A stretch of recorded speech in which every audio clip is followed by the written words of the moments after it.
I agree with Garrick 100%. The whole purpose of me wanting to do this, and hopefully a few more participants will show up or they'll watch the recordings, is to try to spread some interdisciplinary ideas. My goal as a dual PhD is to do exactly what Garrick said. That was we did not plan that. He said that without talking to me, that my goal is to serve as a bridge. And I do this, some of my PhD students in the audience right now, that's what I serve as, right? I sit right in between and try to figure out how can we apply advanced mathematical or statistical ideas to the problems in other fields. So most of the work you'll see from me is not necessarily derivation of new mathematical or statistical results, although I'll try to sprinkle one in without scaring off any of our participants today, but is actually in the proper application and introduction of this to interdisciplinary work. All right, to get going, I'm not gonna really talk about these, but this is my outline. We'll go through a little bit more about who I am just so I can show some fun pictures. DSC, just in case you're not aware of what that technique is. Then we'll look at some human plasma. And if you looked at my abstract, you saw what human plasma looks like when it's thermally denatured in a calorimeter. It's got a lot of features to it. Then we'll look at what happens under a disease state. We'll talk about some of those statistical and machine learning developments that I've worked on. And then I'll try to show some recent and the future work. We got a lot of that going on. So who am I, right? And so Garrick did a very nice job of introducing me, but I wanted to make sure I gave some credit to who I actually worked with. So the image on the upper left panel is actually Dr. Edwin Lewis. So if any of the participants in the virtual room, some of you probably remember him, Garrick. I'm not sure if he had left before you had gotten here. Yeah, he ended up moving over to Mississippi State, where he became the department chair of chemistry there. The gentleman standing to his left in the picture was my lab partner at the time. The reason I wanted to bring him up is I bet several people in the participant room probably remember him too. That's Matt Fryer. He was doing the master's in chemistry while I was working with Ed. And that's just a photo from the chemistry end of the year holiday party. And I'm sure we're holding something important. I can't really read what's in our hands there, but we got awards for all the wonderful and amazing work we were doing with Ed at the time, several of the collaborators in the department. The work was just so fun and so interesting to do that I just kept doing it. And all of a sudden, before we knew it, we were publishing and we were doing interdisciplinary work because we were doing advanced modeling at this time.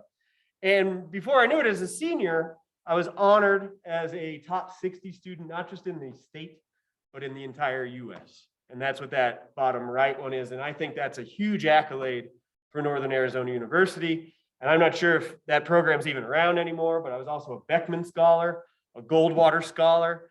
And this is all accreditation to NAU. I mean, I would not have gotten all those things without all these wonderful professors that were around me. And now I'm hoping to give back like that, okay? So that was me at NAU. I did 2 degrees. It was biochemistry, molecular biology, and applied math. So then what did I decide to do? Well, why don't we turn both of those undergrad degrees both into PhDs? Okay? So in 2012, the upper left panel is my lab group that I moved to. So the age difference changed a little bit when I moved to Louisville. I drastically lowered the average age of this lab group on the upper left there. But pictured there is Bob Gray, who was an emeritus faculty member at the University of Louisville. He worked for the Department of Medicine. And he actually retired and became a glorified postdoc, you could call him, while I was in the lab with Brad Chairs, who's right to my right in that picture.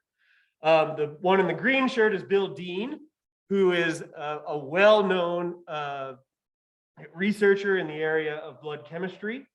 And so he doesn't really have anything to talk about what I was going to do, but he was on this dissertation with mine. I studied, and I'll show you a little bit what's known as higher order nucleic acid structures. But these 3 guys are still important in my life, so I always try to show them off whenever I can. And then the man in the black sweater is Brad Chairs, one of the most incredible people I've ever known in my life. He's got something like 500 publications or something ridiculous. The man has, and some of them have thousands of references. He's also got one that's just funny. It's just called Not So Crystal Clear. It's an X-ray crystallography paper that shows that sometimes we can't capture the dynamic equilibrium of some of these small molecules or proteins that we're trying to study by a crystal, because the crystal locks it into formation.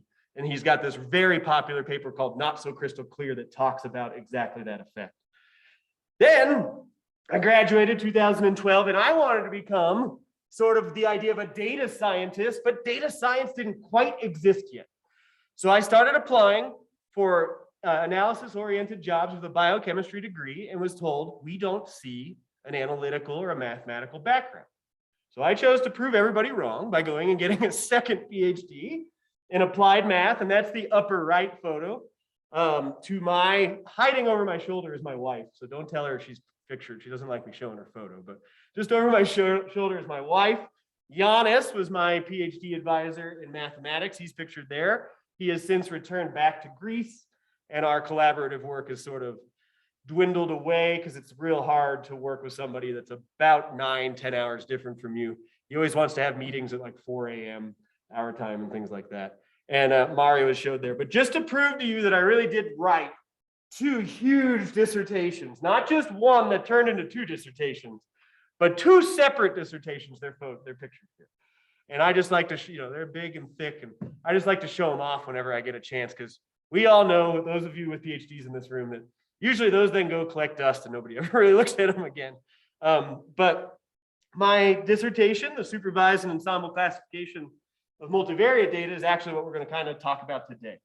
That whole dissertation was focused on classification based on DSC thermograms, which is what I'm going to present to you today. So that was my traveling around the country. And when I graduated with my PhD in math, I applied to the NAU math department, and somehow they chose me. So let's dive a little bit into what we're here to do today. So I'm going to talk about a lot of calorimetry, mostly differential scanning calorimetry. I wanted to do that to root myself to what I did when I was here at NAU. But it's amazing how these things follow you, because here I am almost 20 years later, still talking and doing calorimetry, although just not as hands-on. Now I get a lot of data sent to me, okay? But the photo is Antoine Lavoisier, and I didn't set up a pointer, sorry. I guess the mouse should be able to work. But this weird contraption on the left side of this slide is an original calorimeter, okay? The internal area, you could put something in there, and I'll tell you what he liked to put in there in a moment. The outer area could be filled with ice. Then there was a buffering layer. And what could happen is they could put something inside of here, which would give off heat. They could measure how much of the ice was melting.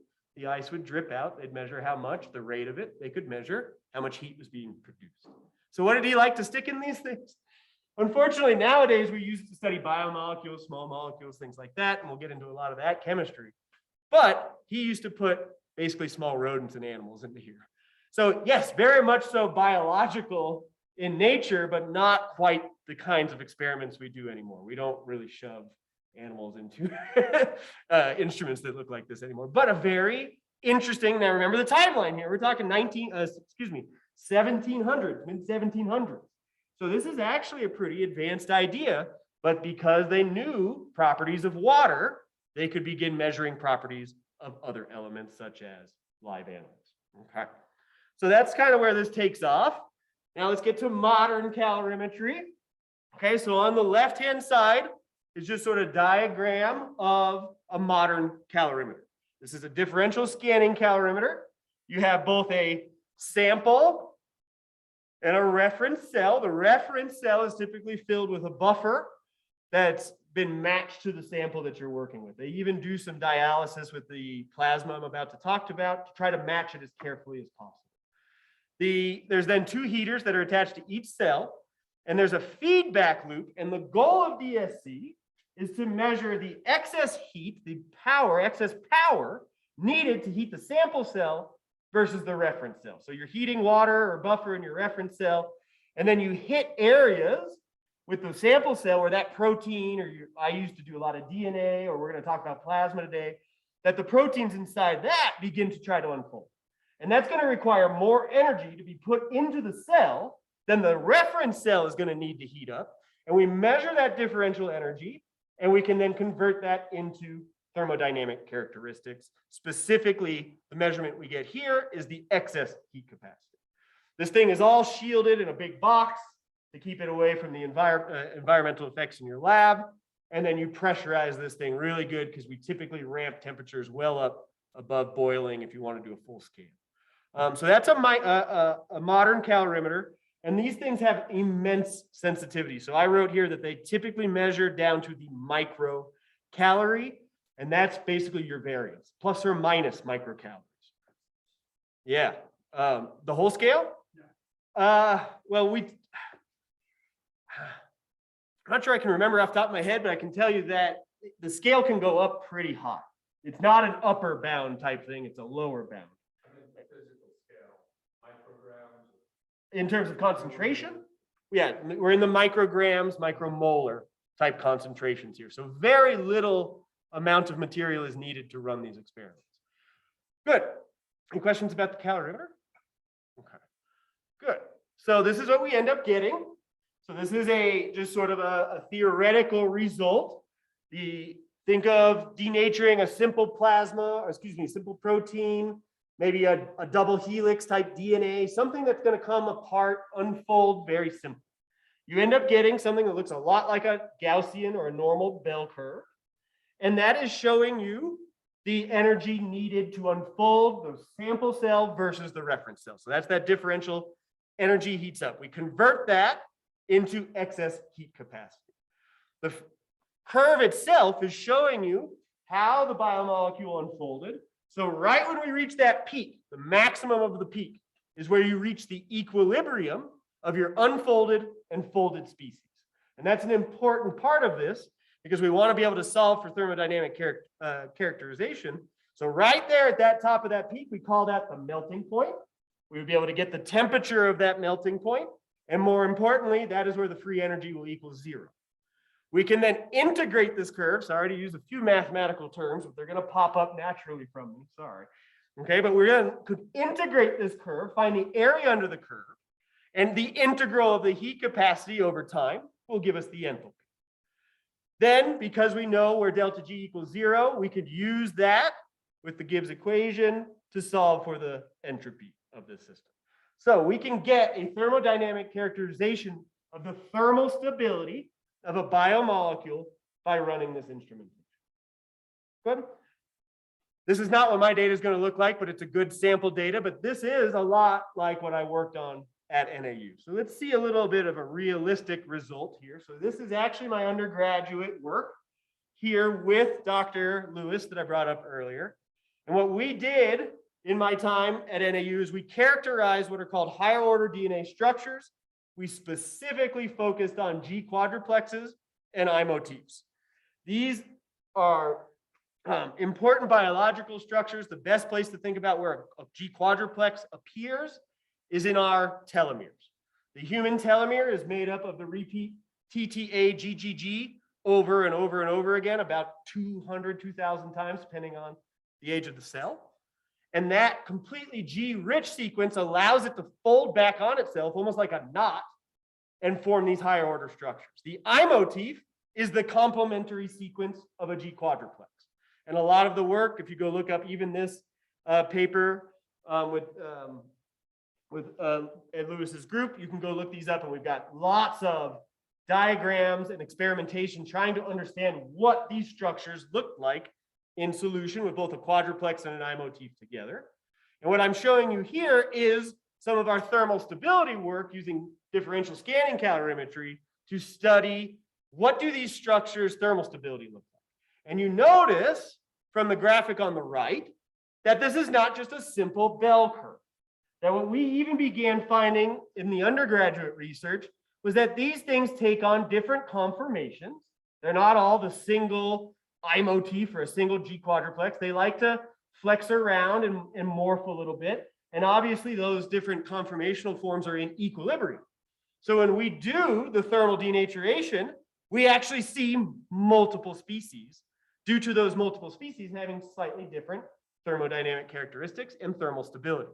So what we're showing there with the 1, 2, and 3 is that this is actually the I motif paper, is that we were able to pick out 3 distinct conformational forms of the I motif by looking at its thermal stability. We have then gone on to classify these, and that's what the paper was all about. The left side is actually molecular dynamics, computational simulations of what those possible forms could have looked like. And that's work done by Derek Cashman. That was a long time ago. I'm not even sure what he went on to or what he did, but he was our computational simulation guy at the time. And he was able to come up and say, I think there's actually 5 different forms. We did the experimentation. It certainly looked to us like there was at least 3 different forms. And this theme went on for me for about 10 years. Because then I went on to do a dissertation in biochemistry where I studied this phenomena further. And my dissertation from biochemistry and molecular biology is called The Dynamic Equilibrium of the Human G quadruplex. Human telomere, excuse me, G quadruplex. Because the G quadruplex just loves to morph and take on all sorts of different forms. And the current theory from all of that work is that the form that the telomere quadruplex is in actually helps signaling pathways so that different proteins can attach onto the telomere based on the conformational form of the G quadruplex in that area. So just showing you that this is the fundamental use of differential scanning calorimetry, how it's most commonly used. Breaking these curves and deconvoluting them is mathematically very interesting, but it's just fitting Gaussians and taking integrals, okay? Good. So then they went on to try a few other things. So this is where I give all credit to the very brilliant people who came before me. And most of my talk is going to focus on the wonderful findings that they did. So in about 2008, I think it was a little bit earlier, and I think Nicola's on the call, so if she ever wants to jump in and correct me on any of my dates, she can.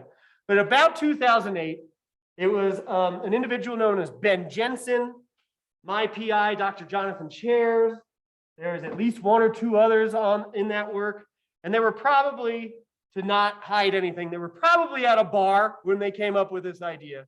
And they said, we've been doing all this molecular work, different proteins, different DNA structures.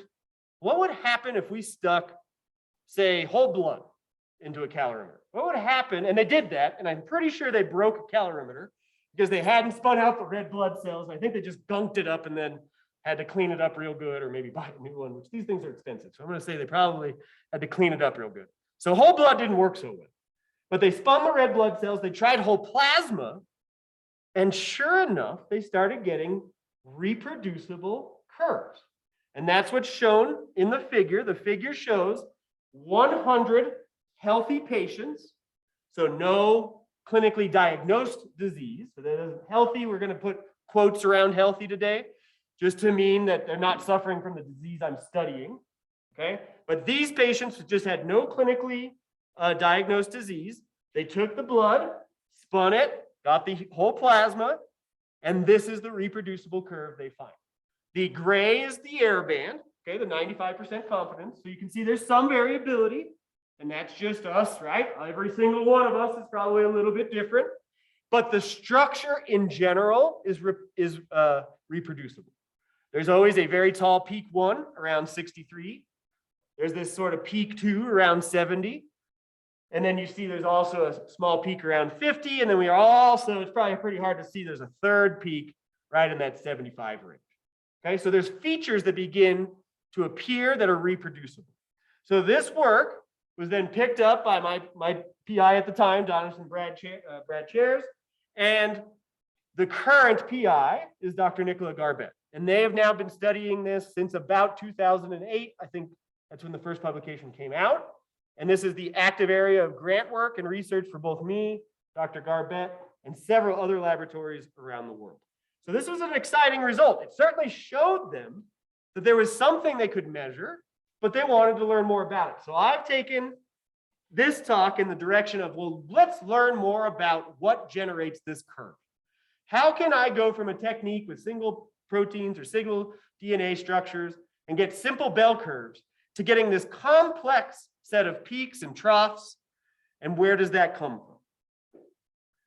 The complexity is inherent to the structure of our blood, specifically what is known as the plasma proteome. The reproducibility of these healthy patients is due to what composes our blood and our plasma. Our plasma is made up of approximately about 3,000 proteins, all in different concentrations. And what has been found in study, and that's that 2002 paper there, is that the concentrations within an individual only vary mildly. Okay, so there's very consistent amounts of these proteins in our blood at any time. The weight is decomposed here, and what the figure is showing is that there's 10 proteins, and that big red part of that left pie chart is albumin, human serum albumin. So the first 10 proteins can be used to make up 90% of the weight of the plasma in our blood. Then you grab the next 12, which is shown on the right, you get another 9%. And this thing keeps going. I wasn't sure which figure I wanted to show. There's some figures that show the entire concentration gradient, and it's over several orders of magnitude. And I like this one just to sort of show you the big players, because what our technique will pick up is the big players, the ones that are there in the most abundant volume or amount. Garrett.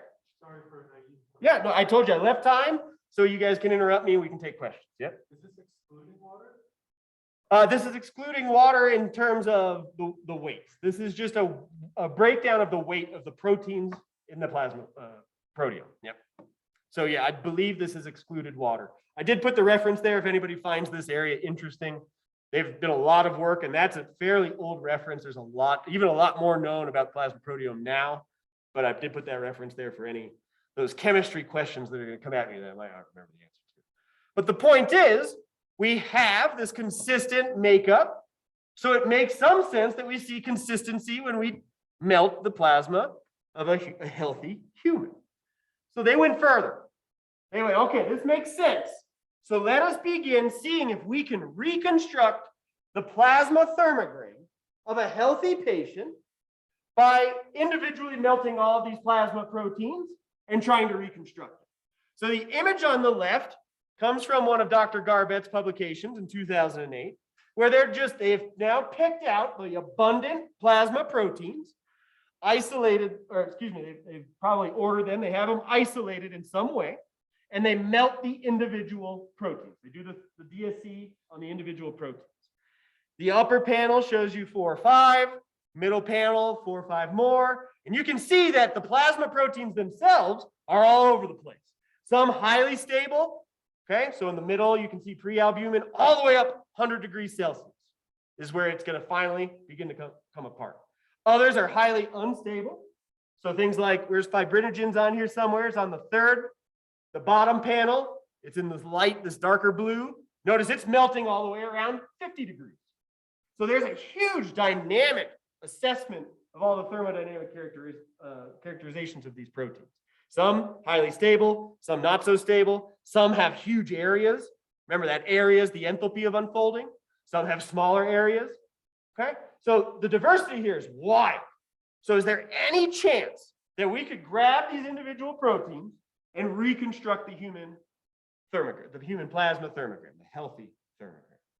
So the first thing they did was they took the individual scans of the different plasma proteins, and they weighted the output of the thermogram to see if they could just artificially reproduce the thermogram. So here in this image is the weighting of about 12, 13 different plasma proteins that were melted individually. They took those individual scans, applied a little mathematical model to do the weighting, and then you see that dashed curve amazingly begins to look like a plasma thermogram, a human healthy plasma thermogram. You see the little peak around 50, that's fibrinogen. You see this big peak around 62, which I had pointed out before. Oh, it seems to be dominated by human serum albumin. You see some of those other peaks. I said they like to hide, but there's that peak around 70 degrees that seems to be related to IgG, and then it teeters off and you sort of get this mixture of proteins. Okay, so it's pretty cool. So we could take the individual melts, weight them, put them together, we can reconstruct the healthy thermogram. Okay, dominated by human serum albumin. Second set of experiments. Instead of taking the individual melts, let us mix those proteins with the known biological concentrations. And now let's melt that mixture of abundant plasma proteins and see what we get. Sure enough, you get the reconstruction or something very close to the human plasma thermogram. The black curve on the bottom one's the same deconvolution I just showed you on the last slide. But the upper panel here shows you the black curve, which is what they call the mimic mixture, to the red curve, which is the average of 100 healthy thermograms. So it's not perfect, right? There's certainly some areas that are missing, but they only used whatever it was, 14 or 15 proteins. I don't think I put the number on. So now start adding in some of those low abundance proteins, add in all 3,000 maybe, and you could start to finesse this into being exactly identical. But the hypothesis here is that sure enough, it does deconvolute into the individual plasma proteins, and that a mixture of those plasma proteins can reproduce the healthy curve. I'm going to pause here a second because I'm going to start to make this a little wild on you now. Okay. So this is where they're at. This is sort of the modern thinking of what these healthy curves are. Is they've now been deconvoluted based on the individual melting of the plasma proteins, and they've now tried to map those regions, those peaks, back to which proteins seem to be involved in that region. So that early region, fibrinogen, you then go through this really big peaking phase dominated by HSA, IgGs in that 70 range, and you can see the different forms of IgG are what kind of cause that teetering off. And then eventually by about 85, 90 degrees, everything's kind of done in terms of these systems. So it's pretty cool.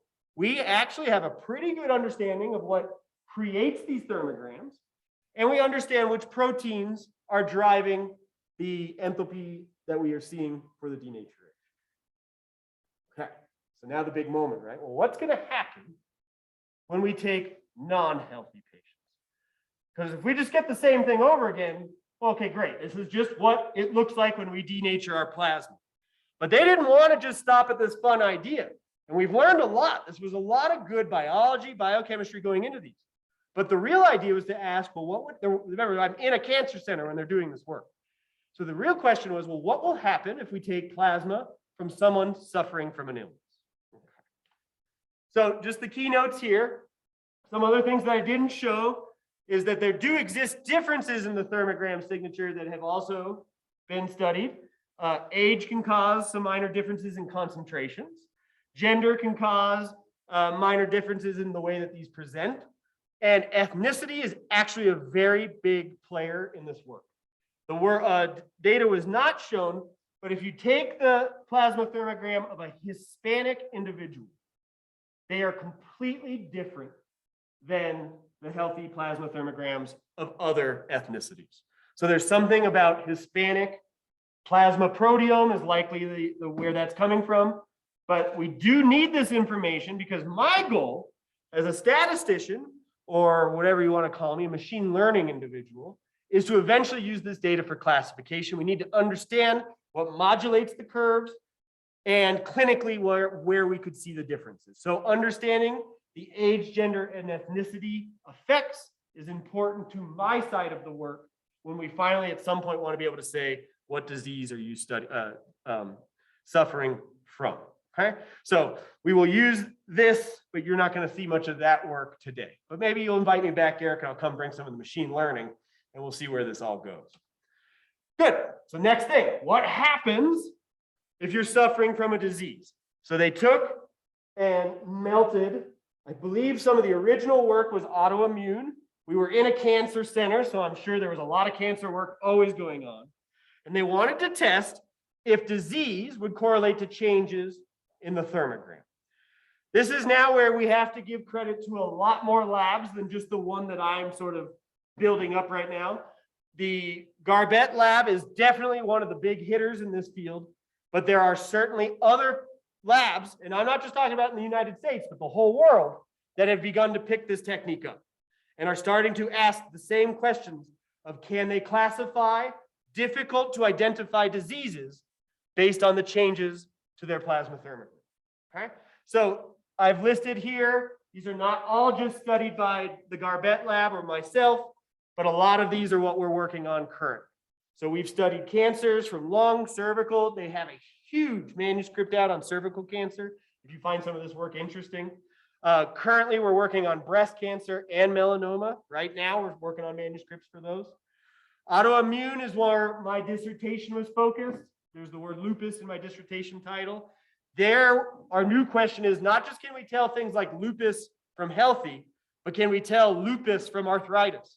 Can we tell lupus from, say, rheumatoid arthritis, osteoarthritis? There's other forms of arthritis. Can we tell those different forms of arthritis apart? That's what we're trying to do with the autoimmune. They've studied diabetes. That paper has been published. We also have data on heart attacks. I wasn't even aware that there was different forms of heart attacks, but apparently there are. And they've taken blood from those patients and their thermograms present differently.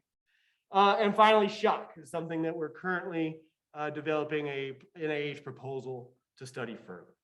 So lots of work in this area. So let's look at some of the early work from Dr. Garbett's lab.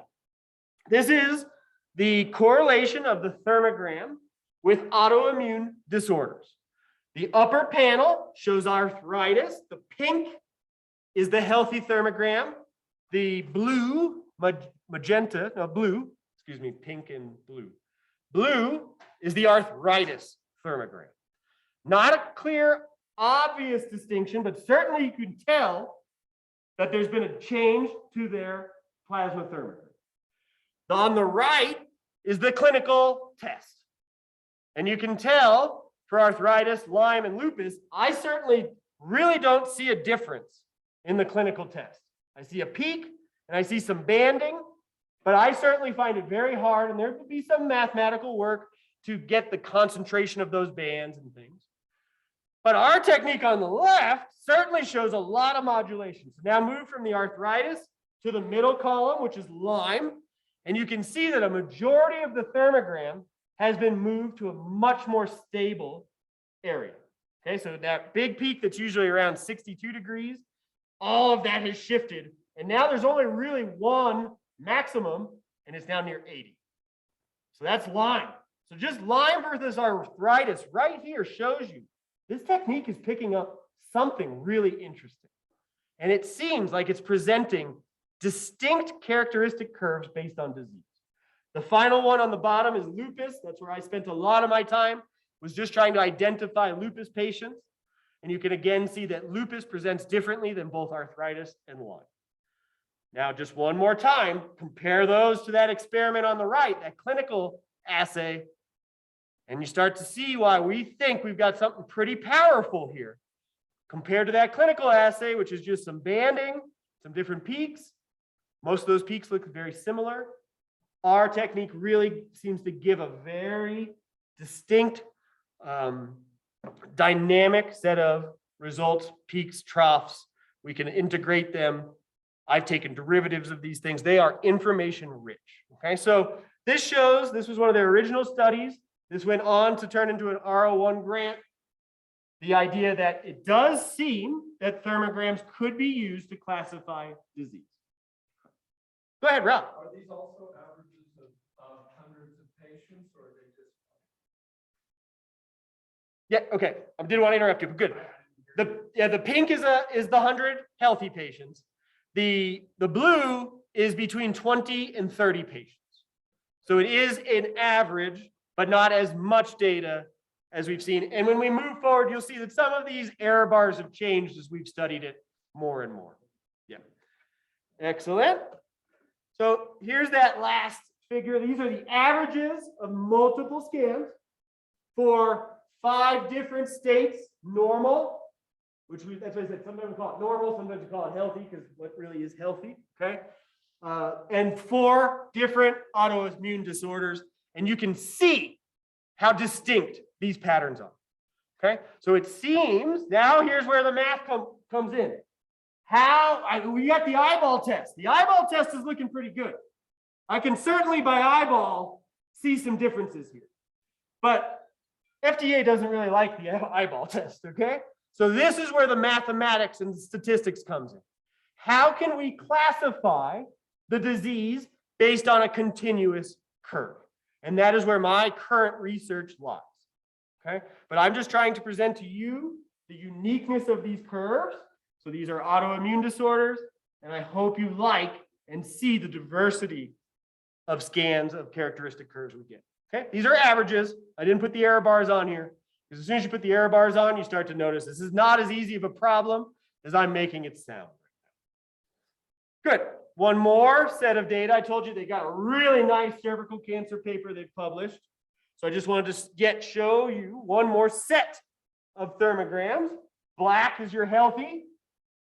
Then there's two non-metastatic versions of the cancer, of the cervical cancer. That's the red and the green. You start to see it's depressing in size and starting to shift in stability. Then there's three forms of the invasive carcinoma. Okay, that's the blue, the cyan, and the red. You start to not necessarily be able to see as much distinction, but you could certainly ask, is this invasive versus non-invasive? That wouldn't be too hard of a question, probably. Is it different from healthy? So they've done a very nice characterization of cervical cancer. I put the PLOS One reference at the bottom there, and now we're all the way up to 2014. So I've already graduated with my first PhD. I'm now doing the math, and I'm trying to figure out what should I study with my math degree. And this is where Nicole and I make our connection. And she asked, do you think you can find different, can you classify these with some statistical methods? And I'm going to talk a little bit about what I developed. But again, another just nice representation of a different disease. So what's causing this? We melted the healthy. We got these consistent curves.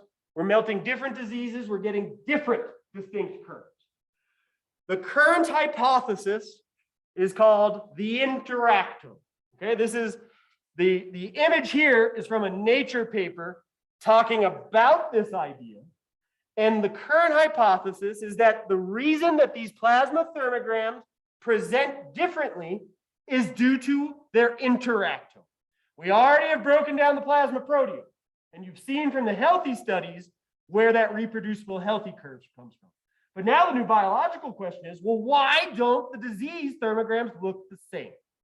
So this is where you get the idea of the interactome. The image is showing this idea of a tumor environment, all right? And that tumor is likely giving off some peptides, some small proteins, maybe even DNA fragments, lipids, whatever it's got in that local environment. They maybe get chopped up, they get mixed up, whatever it is, they end up in the blood.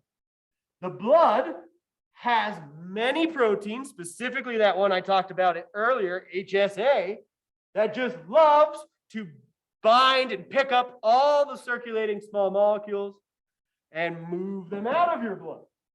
So the idea is that all of those interactions, the binding of lipids to say HSA, the interaction of protein, different things like that are causing the thermal stability shifts.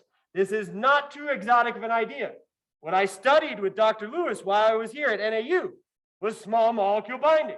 And how did we study that? We melted the DNA without the presence of the small molecule. We melted it in the presence of the small molecule, and the thermal stability shifted.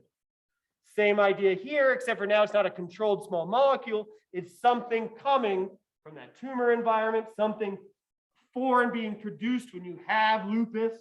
There's something changing in your blood that the current plasma proteins are able to pick up, but when they pick them up, their stability shifts.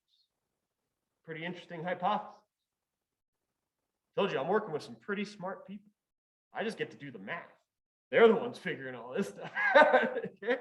So I like this, and I think it's an important part. It's especially nice to be able to talk to chemists, biochemists, biologists about this, because this is pretty cool, pretty unique. Good. So we can wrap this one up. Healthy patients, reproducible, but we do have age, gender, ethnicity effects. Thermograms, I've shown you different sets. I haven't shown you all the different diseases, but take my word, these all are slightly different. So the thermograms correlate with patient disease. That seems to be pretty well established. Here's some of the interesting bullet points from that interactome hypothesis. This is not your plasma proteins changing in abundance. Okay, so it's still the same concentrations. That has been established. But what is happening is we're just changing their thermal stability. So it's the binding of small molecules, it's the binding interactions with other things in your blood that shouldn't be there that are causing these changes. And I really want to just point out that bold not. This is not a change in your typical chemistry. Your plasma protein abundances have not changed, just their stability. Finally, the big question. Go ahead, Paul. Let's take a question.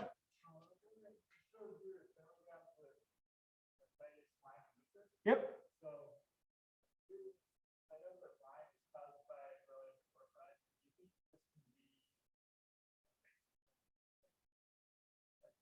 Possibly. I don't think I have enough. The question Paul is asking for anyone on Zoom is, could like the Lyme be presenting based on bacterial specific effects? And I'm just going to tell you right off, Paul, I don't really have the biological background to answer that to the level you might like, but my guess is it certainly could be. Yeah. I think anything that's going to affect what is circulating in your blood can certainly impact the plasma thermogram. Yeah. Good. Okay.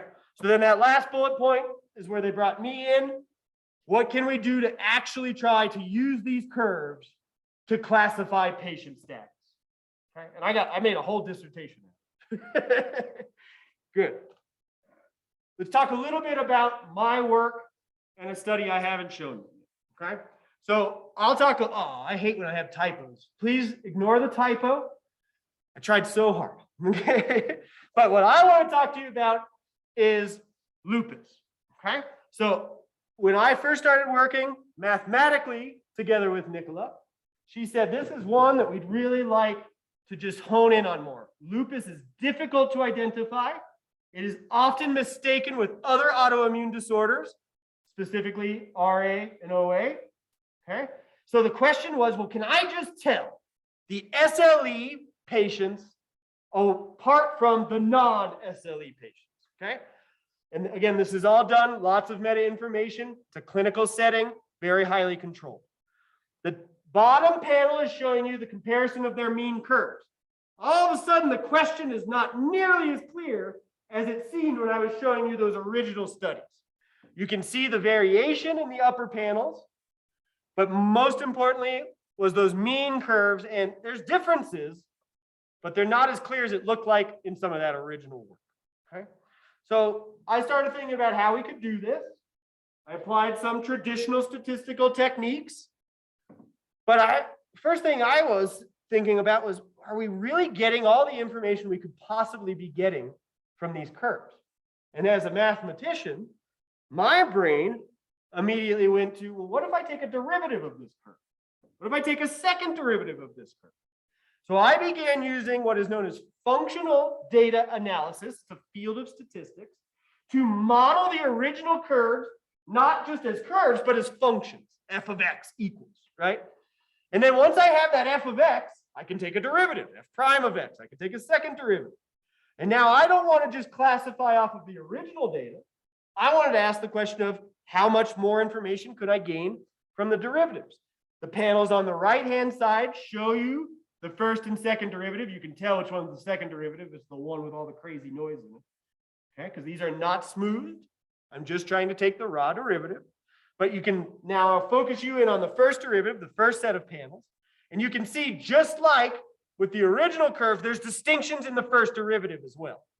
So my harebrained idea, which turned into a complete classification algorithm, was, can I take the original curves, learn something from those?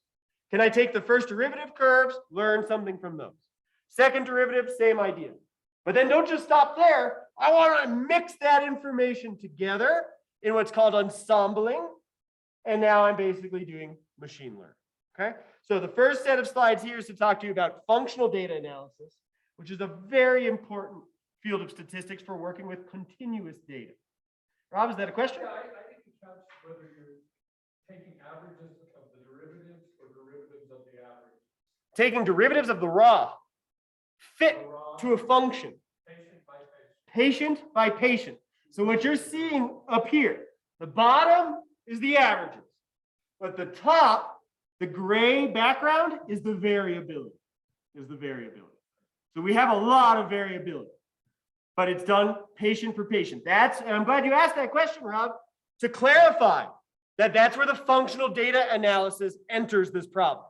Each individual patient's thermogram can be fit and then derivatives taken. Good, good. Okay, well, let's see where this all went. The original publication, which was done with Guy Brock and Nicola Garbett, said that about 86% classification accuracy. Pretty good for a very difficult to classify problem. I used what's called supervised learning and penalized ensembles to start this work. Paul is probably one of the few people who knows these words that I'm saying. So machine learning is what I'm talking about, and advanced statistics. Statistical analysis included logistic regression, because I wanted to do a binomial, right? Yes or no, it's on or off, you have or don't have the disease. And shown there's the little bit of math. If you want me to come back and show more math, I'm happy to do it. But shown there's a little bit of math I wanted to show today. The equation under logistic regression is the generalized penalty for an L1 or L2. The first part of that equation is just asking the logistic regression fit, no penalization. How close can I get by fitting the raw data? Then there's two penalty terms that appear, 1 minus alpha, lambda, on the sum of the coefficients squared. That's what we call an L2 penalization. That allows me to deal with highly correlated sampling. Think about what these curves are. They're temperature, continuous temperature domain with excess heat capacity at each temperature. Those points are highly correlated. So if I tried to just use a normal logistic regression technique, the fit would explode. The variances would go way too big. You'd have no ability to actually see anything. We apply an L2 penalty, often called the rich penalty, and it smooths out those correlations, allowing us to see the effect better.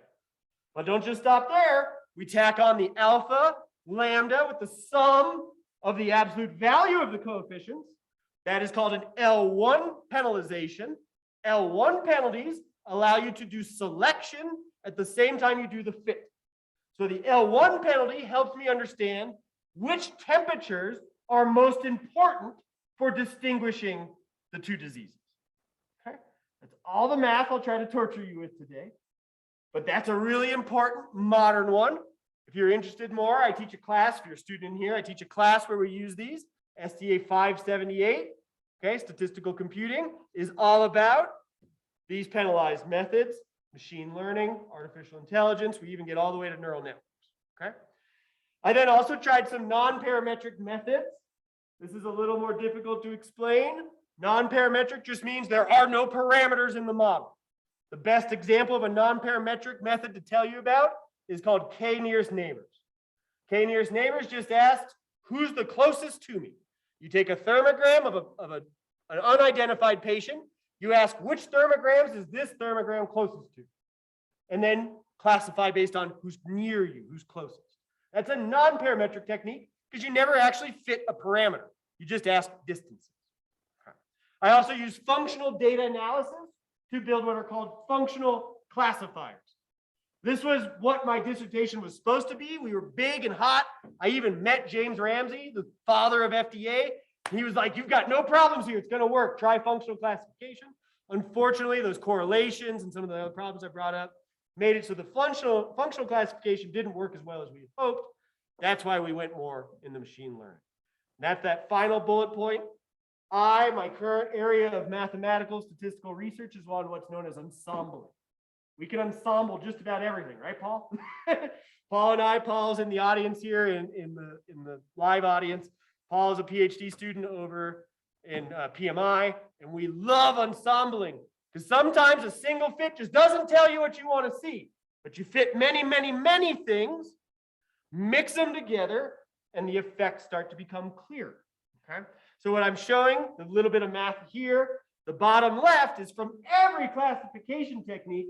We'll always get the probability it is part of class K given that X. That X in this case, the thermogram. But I can take each individual probability and make a mixture of them. So the second is PE of X. That's supposed to be the probability of the ensemble is just the sum of the weighted probabilities from each individual fit. And you wouldn't think, okay, that sounds kind of silly, easy. That shouldn't work that well. This is where your modern statistics comes from. Random forest, neural networks, GAMs, not so much GAMs. Paul, give me another one. Trees, boosting, bagging, right. All of these things use ensembling. So I didn't try anything too crazy here. See how it worked. This is from the 2018 dissertation. Okay, on the left, you're seeing lots of accuracies. This is classification of SLE versus non-SLE. Are you suffering from lupus or are you not? The top, I just let everything weight equally. Okay, and now on the left, the method, that's just a different classification technique. Logistic regression, ridge regression. The elastic net is what I showed you the formula for. Okay, there's also the discriminant methods on here, linear and quadratic discriminant methods. K and N was that non-parametric one I talked about, K nearest neighbors. And all the ones with an F on them are a functional version of those classifiers. So functional GLMs, functional GAMs, functional K. Okay? We're still looking at the upper one. You then notice that the columns have D0, D1, D0, D2. That's the derivative order. Okay, so I'm taking the D0 is the original curve, D1 is the first derivative. I'm mixing the results of those two models together, and you're getting the result listed in that column. Where you notice the bold is if I use penalized logistic regression, ridge and elastic net, I was able to push this thing up to 92% accuracy. This is cross-validated accuracies. We used a 10-fold cross-validation layout, so we were able to get some belief that this is a true result, okay, that this is not overfit, that this is actually how well we can tell these two apart. So we've pushed this up to 92%. Go ahead, Paul.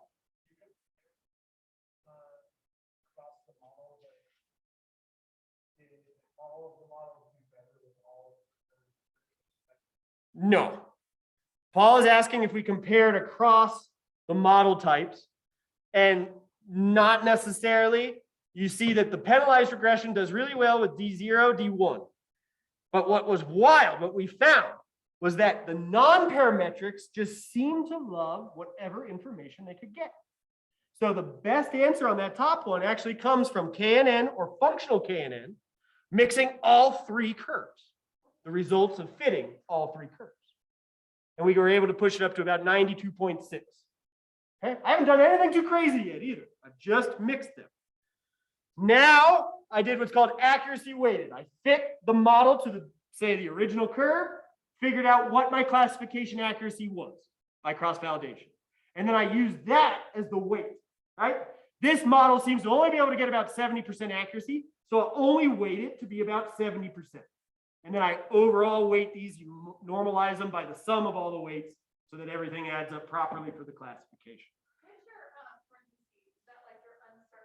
Those are the standard errors. Standard errors. So Yeah. kind of feel like your standard error, there's not like a ton of difference then between like you look at the FKNN, right? Mm-hmm. And then look at your standard errors, they're sort of all the same thing without standard error. They are. They are.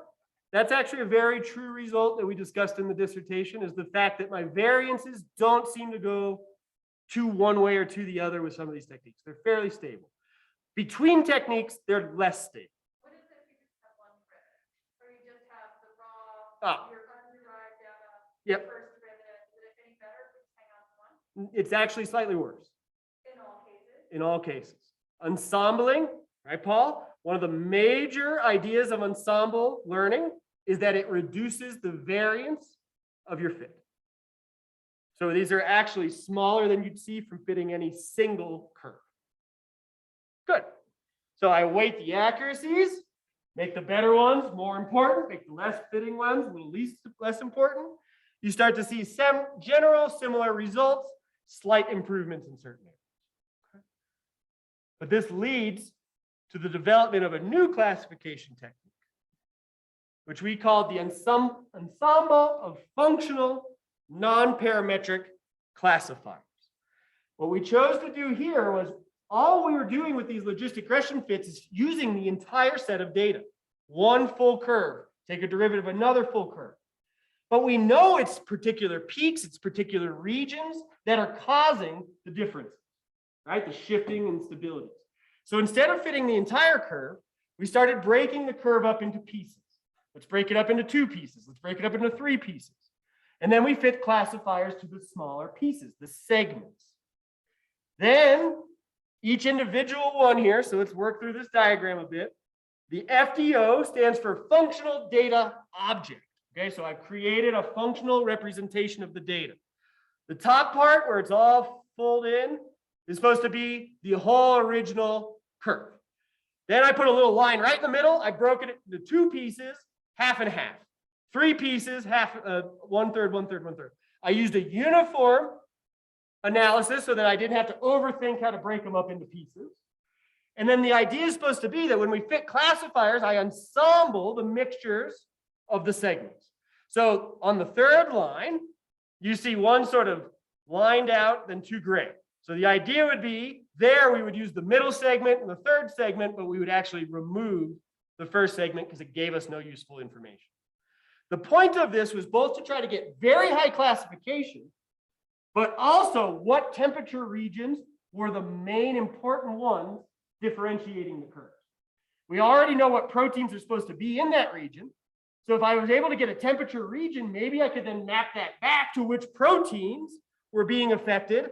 And now we're not going biochemistry to math, but we're going math back to the biochemistry to try to learn more about the physiological effects of these disorders.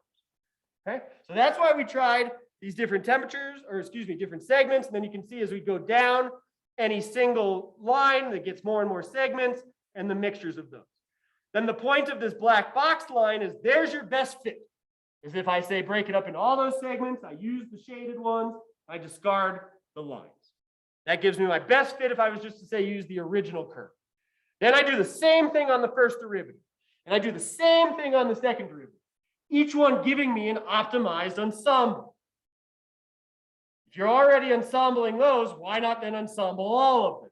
So our final result takes the optimized ensembles of, say, original 1st and 2nd derivatives, mixes them all together to create a final ensemble. When I started writing this code, my advisor, Giannis, I almost said Antetokounmpo, that's the basketball player. But my advisor, Giannis, was going, what are you doing? This doesn't seem, I think you're just way off on the wrong direction. But I'm going, I really want these temperature regions, and I've got the theory behind me telling me that ensembles will improve my accuracy, lower my variance, give me the results I'm looking for. So what we ended up doing was, there's what's shown here is this method has a lot more ingredients to it than I'm willing to try to present right now. But there's different ways to do the ensembling. There's different ways for it to treat any single curve. There's different ways to mix them. There's different ways to even just do the KNN, the non-parametric fitting. So what this table is showing you, the first column is the accuracy. So how well did I, and it's matched data. So I don't have to do any balanced accuracies or anything because I've got 300 lupus, I've got 300 healthy patients, non-lupus patients. So I don't have to deal with any of the balancing. First column is just the raw accuracy. Okay, and you can see we've now pushed up the accuracy almost another 2%. We're now in about the 94% range. But where everybody really liked this result was the sensitivity and specificity breakdown. A lot of the other modeling that I was showing you, and I had hid the sensitivity specificity from you, had very high specificity, very low sensitivity. So another goal of this work was to try to push both the sensitivity and specificity up. We want to get both of them right. And where you can really take the takeaways from would say, just pick any one of these lines, the Gaussian, that's a Parson window, that's another form of non-parametric, 94% accuracy, but most importantly, balance in its sensitivity and specificity. So actually what this technique ended up doing is just bumping up the sensitivity. It was just making us more aware of getting the class right when they had the disease. And by doing that, we bumped up the overall accuracy as well and have now a very good sensitivity specificity balance. Good. I have no clock up here. I'm just about done. Oh, am I really that far over? I told you, Garrick, I always just talk and talk and talk. Okay, so really cool. This is now machine learning. We're pushing this technique further. There's all sorts of interest in this. This is basically thought of, this idea of this ensemble of segmented non-parametric classifiers is thought of as a functional random forest, which is why they think other statisticians and mathematicians I've talked to, because I'm trying to understand why is this thing doing as well as it is? They think it's because it's got a lot of properties like a random forest does. And that is helping push and drive these results. Go ahead, Paul.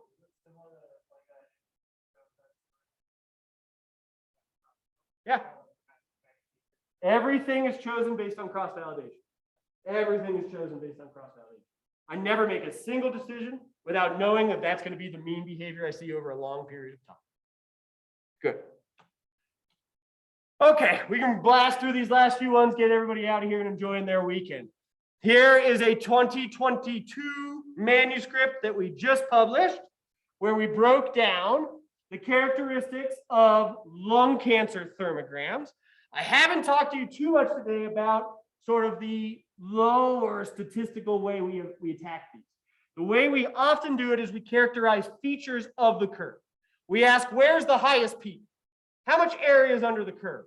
Where's the position of peak 2? Right? How wide is it in the middle of the curve? We use characteristics of the curve to differentiate the diseases. That's a figure taken from the manuscript showing all the different characteristics we checked out. What we were able to find in this recent lung cancer study was not only can we tell if you have lung cancer, but we could tell what stage of lung cancer you have. We did it. We found that several characteristics can help us understand the type and subtype. It might be a little small, but that's the maximum temperature. Where did the maximum peak occur? Which happens to correlate exactly to peak 1 in this study. It also was the ratio of peak 2, peak 3. Finally, that PC is called a principal component. If we break this into principal components, PC2 also allows us to differentiate the cancer and subtype. Okay, the lung cancer stages, we then had performance metrics that could actually tell us which stage of cancer you had. And then finally, we went all the way to survival. We can actually use the results of your thermogram as an assessment of your survival. And there were several that came back as significant predictors of survival and progression-free survival, meaning you don't relapse with the cancer. Okay, I didn't want to take the time. I'm already over time to try to break this down. But like I said, Garrett can invite me back anytime. We can break down any single study more. The point here again, though, just look at how much sensitivity we have to the difficult parts of a clinical setting. Not just telling you that you've got cancer, but what type, what stage, and possibly what your longevity looks like. How long do we think you're going to survive? Just from basically a pinprick of your blood. Good, this is it. This is where we're at. This is all my current grants, R01 proposals, work I'm doing on campus will come. We're furthering the characterization of heart attacks, breast cancer, shock. We're developing these statistical classifiers. I'm now moving a lot more of this work into well-established classifiers, so I don't have to try to sell my technique all the time. So we're using random forest. We've built some sequential neural networks to try to fit these curves. They have the same problems. Neural networks don't like these things as well because of the correlation they have. Nicola, on her side, I'm involved in that grant, though. They're working on an instrument because these scans take about 2 hours to collect. They're working on an instrument for the lab where basically they can get a little bit of the patient's blood, get that thermogram out as fast as possible to help the clinicians make the best decision. The statistical studies are still coming. We're now asking across the studies, how does the instrument type affect the curve? How does the anticoagulant that the plasma is stored in affect the curve? How does storage? How does the technician? All of these things are important to be able to put it into a clinical setting and use it properly. We're making data availability. We're getting data science involved. My undergraduate student is here. We're getting databases set up. We're working through a data science approach to make the data available and accessible. Good job, Avery. And then finally, can we get this thing into a clinic? That's the big final goal. Just so everybody here who's maybe interested in talking to that guy after, these are the projects I'm currently involved with at NAU. I'm working with Dr. Sanchez Meteor from forestry. Our PhD student, Ryan Blackburn's set to defend here in any week now. That's a lot of machine learning. We just wrote a convolutional neural network that allows us to identify the species of tree just from the LiDAR acquisition. Really cool. And we're pushing the accuracies up into about 85, 90%. Just fly a plane over a forest, we can tell you what all the trees are underneath it. The second one is with Dr. Jason Saul from biology. At least that's what it said on his webpage. And Paul is here today. Paul should be graduating in the summer. And we've been using machine learning and AI for genome-wide association studies, specifically bacterial GWAS. Finally, Tina Trostadot here. We've got some R01 and R15 submissions. The R15s involve a lot of undergraduate work, and she's studying oxidative stress with acute exercise, specifically in older individuals. How do they get them to recover like a younger individual does? Awesome. I know I went over. That's just, if you're going to invite me, just know that's going to happen. I appreciate everybody's time. I hope you found this informative and cool. In about a week and a half from now, if you want to see the machine learning and artificial intelligence behind this, I'm presenting the math colloquium where I'll focus on the mathematics. Thank you for your time. Enjoy your weekend. Get out of here. Should probably explain the guy with many hats. It's just, that's what I feel like when I walk into a room nowadays, is the guy. I got the data science, I got the stats, I got the chemistry, I got the biochemistry. Good. Questions? I saw one hand. Go ahead. Yeah, so I wanted to show you, like, I have 3:30 in my calendar, so my bad. So I apologize if I'm asking beforehand. Yeah. So I'm here, I'll be honest, because I'm interested in the DFT technique. Cool. So so it sounds like, someone else actually ran the DFT data, is that correct? And what ran the blood plasma sample? Yeah, I've run all these though myself. My first PhD is in biochemistry, molecular biology, Cool. and my field was DFT. So my question then is, how important is the absolute value of like that, those areas under those curves? And how important is, the peaks of those curves? I understand, matching shapes and doing statistics to predict shapes. Right. Is ultimately what you're looking at Yep. to determine if someone has X disease or whatever. But my question is, how important is that those other features? Because we actually use the technique to get, we very much need to know what that area under the curve is. It's Yep. trusted. Right. And it's absolute terms. So yeah, how important are those values? Again, they're as exact as you guys know they can be. There's going to be concentration effects from your plasma. So when they dilute these things down, they have to be very careful, but they feel this lab, Nicola's lab, uses the area as a metric, meaning they believe it is reproducible. And from the work they've done with different scans, right? Same patient, scan it over and over again, separate preps and things like that, areas are highly reproducible. The peaks are more what I'm interested in, is I can actually not, because so what you do in a lab, right, is you run the curve, you have your buffer scan, you subtract your buffer, and then you got to do this silly little thing where you try to put a baseline on it, right? No? Yeah, no, yeah. Okay, that's, I was going to say, unless you found a new way to do this, because if you know how to put a baseline on there, talk to me, right? But you got to put a baseline on it. That baseline step is where you get all of the discrepancy from technicians or experiment to experiment. But for the clinic, for doing classification, I can actually remove several of those steps and become more interested in where the peaks and certain things are rather than the areas. And that helps with the classification. But they've broken it down by metrics and they've worked. They have publications, you can go check them out, over the reproducibility of these curves from different preps, different draws, different scans. Yes, exactly. And they're highly reproducible under fixed experimental conditions. Change the scan rate, thermograms are going to change, right? Any little thing you start messing with will affect these, but under consistent conditions, we're able to get consistent thermograms. Good. Sounds like there's someone on. Any other questions? Follow up. I did DSE for about 15 years, so if you ever want to just talk about it, we can talk about it. Calibration is done with industry standards. Okay, well then just run them.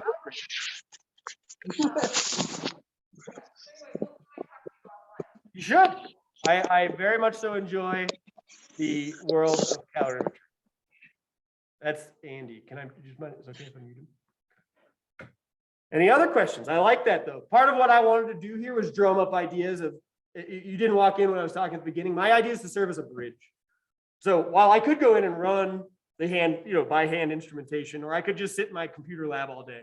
My goal is to connect with people exactly like you to make more of this type of work happen.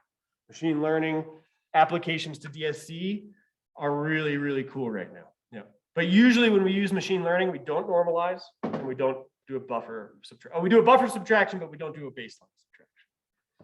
Then your neural networks go through the roof. Yeah. Rob. Just real quick, could you go back to 19 or 20? Sure. And And let's get this off of here. it was the interactome hypothesis. And then maybe the next slide was there was a keyword. Oh, 20. What's wrong? Sorry. Oh, there it said it. No.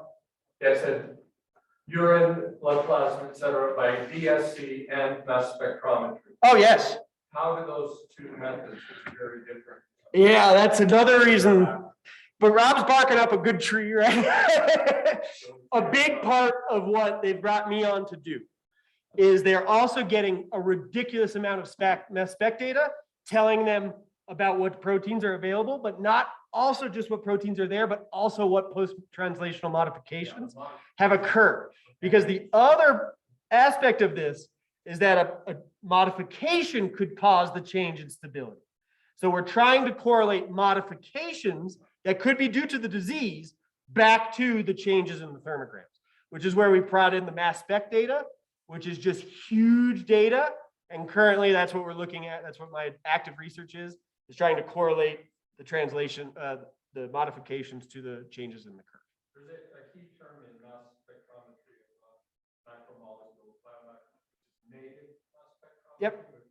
You don't digest the protein, you analyze it whole. Right. It puts high demands on the instrument. Mm-hmm. I'm very curious if that's what they recent work they did. I don't think they've been doing anything where they do it whole. And all this stuff always comes just all digested, and we get these ridiculous peptide fragments. And there's another statistician in front of me in the line that takes all that peptide information and summarizes it down so I can try to do some of my machine learning stuff on it. We should get into talks about trying to do this with whole plasma so we don't have to denature it all. The question I don't want you to answer is, how does your method compare with the Theranos method? I've seen that word in our grants. Yeah. Yeah. I stay away from, I never really did much match spec when I was doing the biochemistry. I know enough about the technique to get myself in trouble, but I can tell you that it's going to be important here if there really is this idea that a modification can cause the change in stability. We'd really like to be able to find those. Yeah. Thank you for your question, Rob. Any other questions? Garrett? I'm having trouble narrowing down to one question. For the sake of time, I just want to ask one question. And I'm going to ask what I feel like is probably my stupidest question.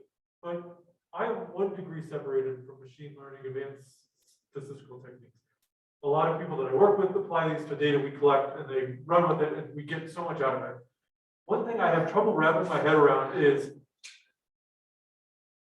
like how do we know which technique to use? So there are this whole slew of techniques. A lot of them work really well. They do different things with the data. You get different results out of it. It oftentimes seems to me that you hire a person who works with a wrench, and so they use a wrench. It's not clear to me if I hire another person with a hammer, if that hammer is really better for the job. I'm wondering if you can give me a sense of, like, if someone else was to do machine learning on this, would they have comparable results, or like what is the, I don't know, variability between totally distinct techniques when you're in this advanced statistics? Good. It's a great question, Garrett. The whole point of that course that I brought up when someone started asking me about it was to talk about how do we make these things reproducible, okay? So what I talk about in my course is we spend so much time on this idea of validation. And validation is what's going to allow us to say that this thing will be reproducible. If another lab picks it up, they're going to see a similar result in the validation analysis. But what that whole course is focused on is to give you the tools to recognize what problem you're looking at and if you should pick out the wrench or the hammer. Because it really comes down to understanding what is going into the building the technique, okay? Any regression technique's gonna have flaws. I brought up the idea of correlation. So maybe you move to a non-parametric technique to get rid of certain things like that. But now you're in the non-parametric technique, you don't have inference. So it really comes down to the question of the practitioner and the data you have in hand. But the methods should be highly reproducible based on this idea of validation. And that then gets down to, well, what other biases did you have in your data set? Paul is a great example where we use machine learning early on his GWAS data, and we're happy with the results we've seen, but we've gotten pushback because they said, well, if you thought about gene to gene interactions and, you know, across the GWAS scan, there could potentially be structure in there. So we've had to think about those details. So that's where your non-reproducibility comes from. Maybe I applied the raw machine learning technique because I saw that type of data, but wasn't aware enough of the genetics to have built in a part of that to deal with long distance behaviors. So you need to update your technique to do that. But machine learning itself is highly reproducible and is based on these ideas of validation to ensure we can do that. Because I would never want to be able to send this data to Nicola and say she grabs another statistician, he runs it again, and we'd not get the same answer.